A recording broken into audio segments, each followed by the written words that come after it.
Let's talk money. And our personal finance expert is Mary Holm, who joins me in the Auckland studio. Hi, Mary. Hi, Jesse. You got some good news on KiwiSaver. Yeah, I have. And this is actually a bit of a scoop for afternoons. Great. We love it. I'll alert the team in the news department. Yeah. Well, what happened is Morningstar, which is a company that does research on KiwiSaver funds and other funds around the world, around the Western world, they're having a sort of press conference right now. But the bit about KiwiSaver was going to start at 3:30. So I said, hey, can you tell me what's going to be said a little bit in advance? Yeah. And so they did. Yeah. Told me what was going to be happening. Awesome. So I've counted sort of 4 pieces of good news on. Just knocked over the pepper, did I? Yeah. This is my coffee hand-wound coffee grinder. Oh, my goodness. Which I make my coffee with each day before the show. And I went and just flicked my hand in the wrong direction. It's my fault for leaving. Luckily, we didn't spill anything. Yeah. So Morningstar's had a look at what's been happening to KiwiSaver, and meanwhile, the FMA, the Financial Markets Authority, has also issued an annual report on KiwiSaver, and they're saying much the same things, thank goodness. And the first point to make is that we've got almost $100 billion in KiwiSaver now in New Zealand. 100 billion. Yes. Where the numbers back in March were 94 billion, and it'll be bigger than that by now. So it must be getting close to the 100 billion mark, which the FMA points out that just back in 2020, it was 62 billion. So it's gone from 62 to nearly 100. Gosh. In 3 years. That, mind you, that's partly because the 2020 number would have been right in the COVID downturn when the share markets plunged. And so the value of money in KiwiSaver was at a low then. Yeah. But nonetheless, recovered pretty quickly, as I recall. Yeah, 6 months or something. Yes, that's right. It was a very quick recovery. The FMA also says it's 6 times as much as we had in 2013, and so there has been huge growth in the amount of money in KiwiSaver. Morningstar points out that the total dollars in KiwiSaver for everybody went down for the first time in 2022 over a year. They went down for the first time. And that's interesting because you think, well, help. KiwiSaver's been around since 2007, and there was a global financial crisis where the markets went to hell in a handbasket in the next couple of years. But at that point, people didn't have that much in their accounts, and they were still putting more in all the time. Yeah.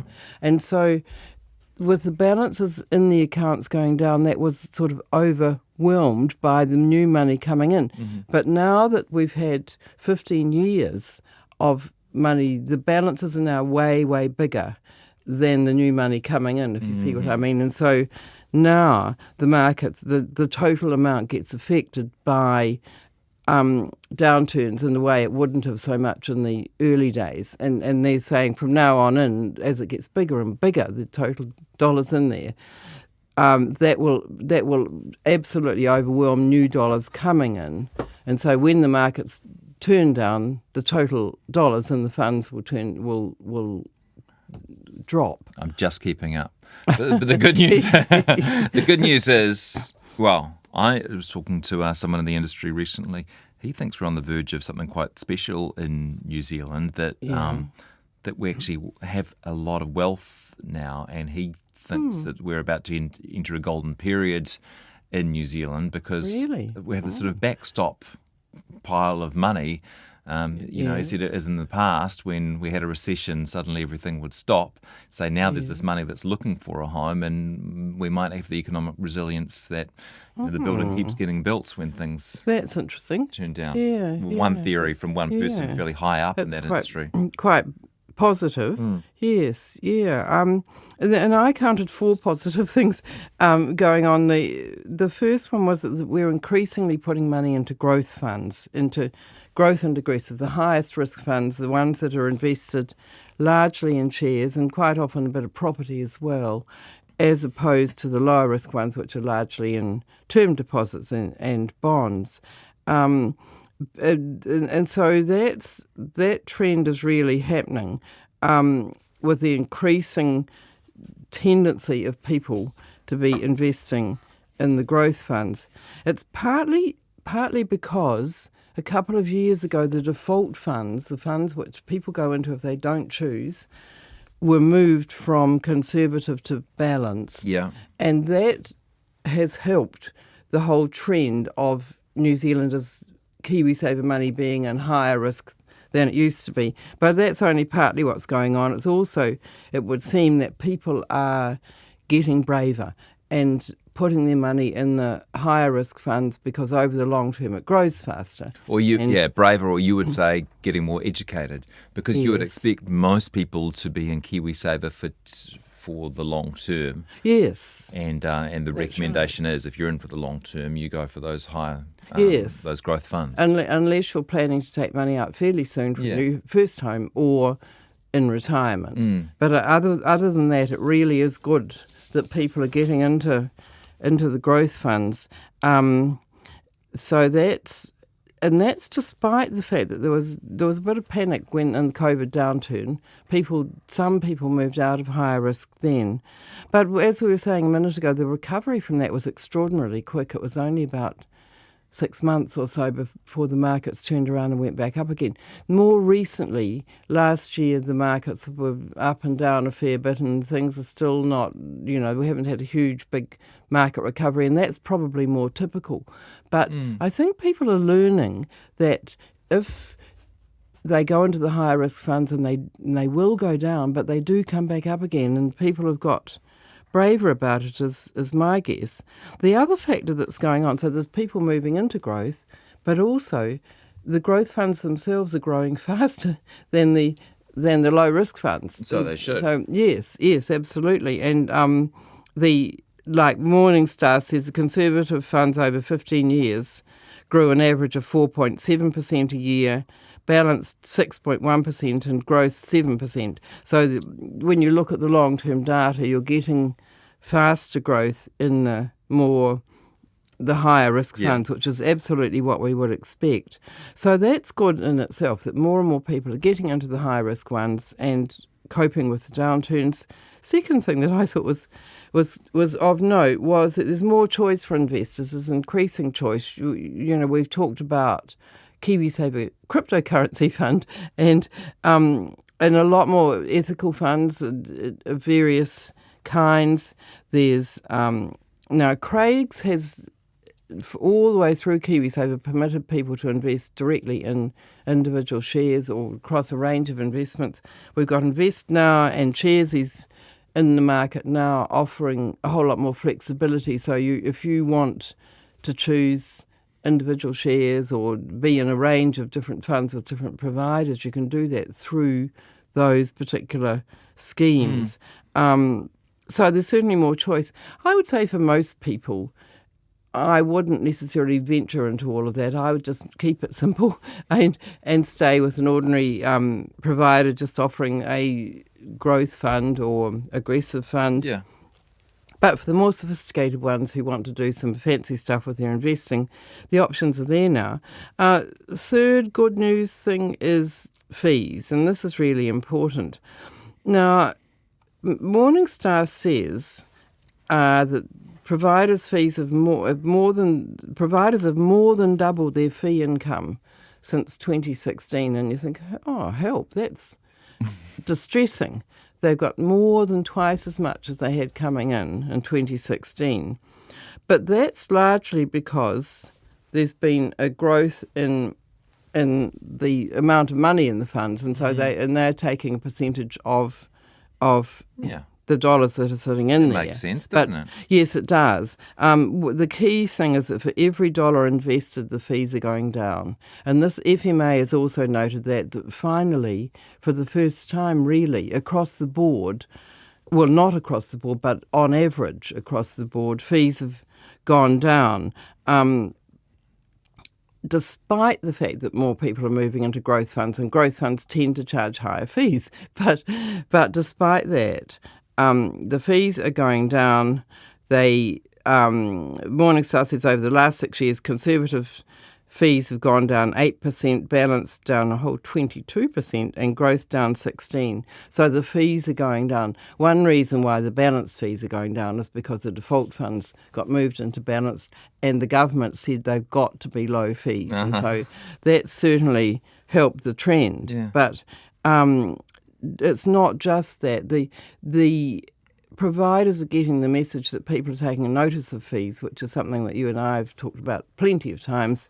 I think it's really good for people to watch their fees, and across the board, fees are coming down, which is great. Your simple message on KiwiSaver, in case people haven't heard it, is if you're trying to choose a KiwiSaver fund, don't choose based on performance, choose based on fees. Yes, because performance doesn't necessarily continue. Yeah, if it did, of course you'd choose performance, but very often the one that did well last year does badly this year, etc. Now, there are exceptions to that, and someone was saying to me the other day, well, Milford has really had really good long-term returns. And my response to that is yes, they have. They've done really well. But I have seen research that shows that in America, the funds that do well over 10 years do badly over the following 10 years. And in fact, it's really interesting, the top funds. You're not talking down Milford. I'm absolutely not. Yeah. I'm not saying that's going to happen in Milford. All I'm saying is that just because a fund has done well, even over a long period, doesn't guarantee anything. I mean, partly because we don't, the people picking the shares might have changed. Mm-hmm. We don't know that. Yeah. But also their luck runs out in there or whatever. Yeah, so now the fourth thing that I thought I liked to see was that there's quite a lot of international investing going on in New Zealand, KiwiSaver. They've got the providers, when Morningstar looked at their totals, different providers, they had 9 to 18% in New Zealand shares and 30 to 50% in international shares. And I thought, yeah, that's great. And apparently in Australia that's not true. Their super schemes there tend to have stuck to Australian shares. I mean, partly because the Australian banking shares and mining shares have done really well, and so they've said we're going to go with those, but they won't necessarily continue to do well. And I think it's really good for New Zealanders to not just be investing in New Zealand shares. I don't think that's disloyal at all. It's diversifying all our pools of wealth, and so in fact, if the New Zealand economy does badly, the country's going to be much better off if a lot of the citizens are investing overseas as well. Just another way of spreading your risk and diversifying. Yeah. Yes. So basically, my messages are to people: keep moving into higher risk, unless you're going to be spending the money fairly soon. It's a really good idea, and be brave when the markets go down. Consider the wider choices and keep watching fees. Now, we've got 1 minute for a little bit of a correction from last time. Please, take all the time you want. Or maybe just more of an amplification. We were talking last time about how long it takes for money in KiwiSaver. It gets sent from an employer into Inland Revenue, and then they send it on to the providers. And I think I said last time that it can take a couple of months, although sometimes it seems to be quicker. And I got a letter from Matt McPherson at Sharesies, who was onto it and said, hey, Mary, that's not what's happening anymore. As of, I think, a few months ago, some months back, IRD's changed the way it handles things, and it only takes 2 or 3 business days for your money. If you're an employee, your money goes from your employer to Inland Revenue to the provider, and it just takes a couple of days now. So great. That's been sped up a lot. And I checked with IRD, and they said, yes, that's absolutely right. Except the one exception is if you're new to the whole of KiwiSaver, if you've been auto-enrolled, and typically these days that must be just young people coming into the workforce, I think, because nearly everybody else will have had a go at that by now. When you get a new job, you get automatically enrolled in KiwiSaver, and you've got a couple of months to say, no, I don't want to be in there, which was one of the genius features of the scheme, actually, because it's got so many people in. So with those people, if you're auto-enrolled in in KiwiSaver and you're still thinking about whether you want to stay, your money is parked at IRD for a couple of months so that if you change your mind and want out, you can get the money out easily. Yeah. But apart from that goes through to providers very quickly. So it should. It's great. Yeah. Absolutely, yes. Question for Mary. I switched from one provider to another provider. The balance was $261,000. It is now $243,000, and it doesn't seem to be coming back up. Should I be worried? No. Might have just been bad luck with the timing. Yeah, I would say it is. It's just the markets have probably gone down at that point. I mean, it could be that the choice of investments in the new provider is not as good, but most likely it's just the market's going down. Hang about and they'll come back up again. Mary, regarding KiwiSaver, I hope you don't mind these ad-lib questions, Not Mary. at all. No, I'm in balanced and conservative funds, and the bank officer advised me they just offset each other. Is this true? Should I revise my funds? No, well, it depends what the person's planning to do. If they're planning to spend some of their money soon, then take it out of the conservative fund, and that makes a whole lot of sense. If they're not planning to spend it for 10 years or more, then in some ways, yes, although, I mean, it's just kind of watering down the risk by having some in conservative and some in balance. So it's not a problem. But, yeah, so I don't think there's anything wrong with it. Okay. Yeah. Thank you. It might. You sometimes say if someone's about to retire, so they're 64, you might split it a little bit because some of the money you might want to access when you're 65. Some of it you might not want to touch till you're 75. So you have two different strategies. That's right. For different lumps of money. And I've just seen some data on that. Not every provider will let you take it out of. If you're in more than one fund, they won't. Some of them will say, if you want to take $100 out and you're in two funds, we're going to take 50 out of each. Come on. No, they do. And in fact, if you like, next time we can look into some of that. But because quite a few of them do. But some of them, and I could bring the list in next time and say which providers are more flexible on that, because it is an important point. Yeah.